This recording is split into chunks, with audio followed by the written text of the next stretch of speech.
안녕하세요. 정치를 쉽게 풉니다. 정치의 10단! 오늘 조중동은 마치 약속이라도 한 듯이 윤석열을 때리는 칼럼과 사설을 일제히 올렸습니다. 이것은 너를 버리고 갈 수 있다는 반란의 성격으로 보입니다. 앞서 김대중 칼럼을 통해서 1차 경고장을 날렸던 조선일보는 국힘 사무처에서 작성한 총선 판세 분석 보고서를 입수해서 국힘이 서울 49석 중 6석만을 가져갈 것이라는 내용을 알고도 쉬쉬하고 있다고 전했습니다. 그러면서 정부 여당에서는 총선 승리를 위한 대전략이 보이지 않는다며 대책을 어서 내놓으라고 아우성쳤습니다. 여기에 국힘 이만희 사무총장은 이렇게 반응했습니다. 당 사무처가 최악의 경우를 가정한 것으로 신뢰하기 어려운 자료를 근거로 했기에 다시 작성하기로 했다. 최악의 경우와 최선의 경우를 분석해서 그 레인지를 두는데 그 중에서도 경합 열세를 포함해 다 진 것을 가정한 것 중 일부만 보도가 된 것이다. 2주 정도 전에 작성된 것으로 최악의 경우를 상정한 것인데 우리 후보가 너무 뒤떨어지는 상황은 전혀 아니다. 그렇다면 최선의 상황을 가정한 분석 결과도 있느냐라고 묻자 낙관적인 분석이어서 당에 도움이 안 된다고 말했습니다. 자, 현재 지지율 추이를 봤을 때 서울이 이 정도면 경기도 상황은 더 안 좋다는 얘기입니다.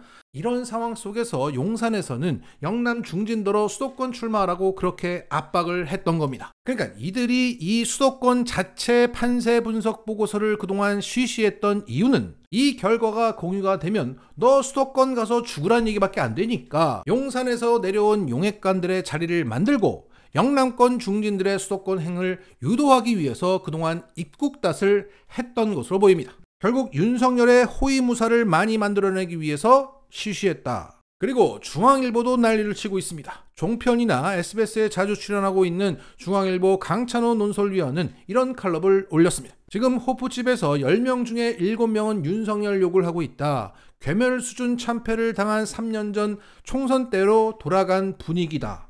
이재명 사법 리스크가 있지 않느냐고? 그건 누구나 안다. 새삼스레 그거 강조한다고 표가 오지 않는다. 지금 윤석열의 비호감도가 60%에 육박한다. 이대로라면 백석도 못 건지고 양남, 강남과 영남 자민련으로 전락한다.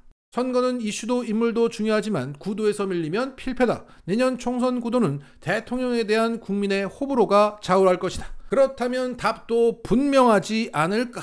자, 그러니까 내년은 이재명 싫어요 선거가 아니라 윤석열 싫어요 선거다. 이재명 잡는다고 너희들한테 표 안 간다. 정말 야당 200석 가나? 라며 불안에 떨고 있는 겁니다. 그리고 동아일보는 칼럼을 통해서 김건희 디올백을 수면 위로 다시 올렸습니다. 이번 사건이 보여준 상상 초월의 세계는 세 종류다. 하나는 상상 초월의 저질스러운 취재 공작 행태고, 둘째는 상상 초월의 허접한 사람 관리 및 경호 시스템이고, 셋째는 대통령 부인이 보여준 상상 초월의 행동이다. 이 사건은 좌파 진영의 공작과 농간이 얼마나 간교하고 저열한 수준으로 치달았는지 보여준다. 문정권 시절 대통령 부인의 나홀로 해외 방문, 의상 다량 구입 등 사치와 월권이 극에 달했지만 우파 진영 누구도 이런 식의 함정 공작을 꿈꾸지는 않았다. 자, 너희들이 압수수색하고 언론 플레이하고 물량으로 밀어버리면 되지 이런 게릴라 작전을 할 필요가 없겠죠. 자, 계속 가겠습니다. 좌파의 비도덕성에 대한 개탄과 김 여사의 행동에 대한 비판은 별개의 문제다. 김 여사는 하루빨리 국민 앞에 사과를 해야 한다. 그리고 관저를 떠나 서초동 자택 등 사가로 거처를 옮겨 근신해야 한다. 김건희 유배 보내라. 김건희 치워라. 이번 사건은 김건희 특검을 앞세운 야당 공세에 휘발유를 뿌린 격으로 될 것이다. 공천 개입설, 인사 개입설 등 믿거나 말거나 의혹은 계속 기름 붓듯이 쏟아낼 것이다. 명품백 고리를 끊어내야 한다. 국민에게 배신의 상처를 안겼다라고 격분했습니다. 또한 동아일보는 방통위원장에 왜 또 검사인지 설명하라는 사설을 올렸습니다. 바쁘네요, 바빠. 윤 대통령은 검사 출신은 아무 일이나 시켜도 잘한다고 생각하는 것인가? 과거 검사 출신이 가본 적이 없는 자리에 검사 출신을 줄줄이 앉혀 검찰공화국을 만든다는 비판에도 아랑곳 없이 다시 검사 출신을 방통위원장에 지명을 했다. 김 후보자의 경우 국민권익위원장에 앉힌 지 반년도 안 됐다. 검사 출신의 중형마저도 폭이 넓지 못하고 측근들만 돌려쓰고 있는 게 아닌가? 자, 윤석열은 나를 지킬 수 있는 충직한 사람들, 극우로 경도된 사람들, 이런 사람들이 필요한 겁니다.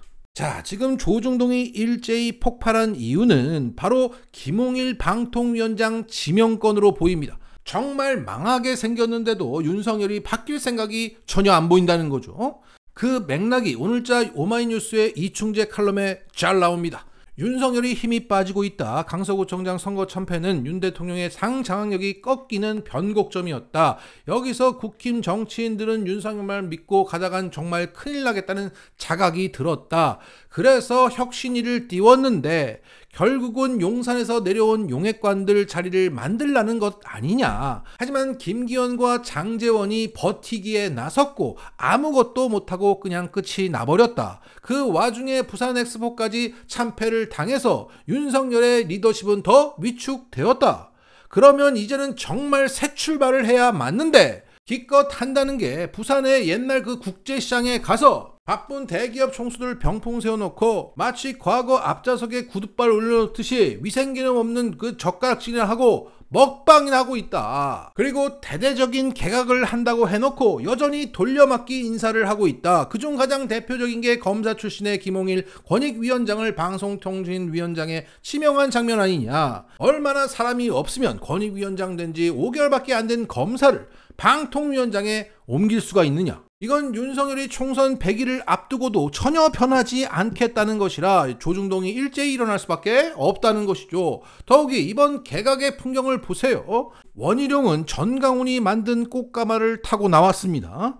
한동훈은 국힘당이 만든 꽃가마를 타면서 나왔어요. 최근 그 이민청 설명을 명분 삼아서 국힘의총에 나와서 한동훈이 일장 연설을 하고 갔죠. 그러니까 윤석열은 위기가 오면 그 위기를 타개할 생각은 전혀 없고 그 틈을 타고 내 사람 꽂을 기회로 삼았다는 거죠. 즉 자칭 보수의 망조가 들었는데도 개인의 안위만 돌보고 있다는 겁니다.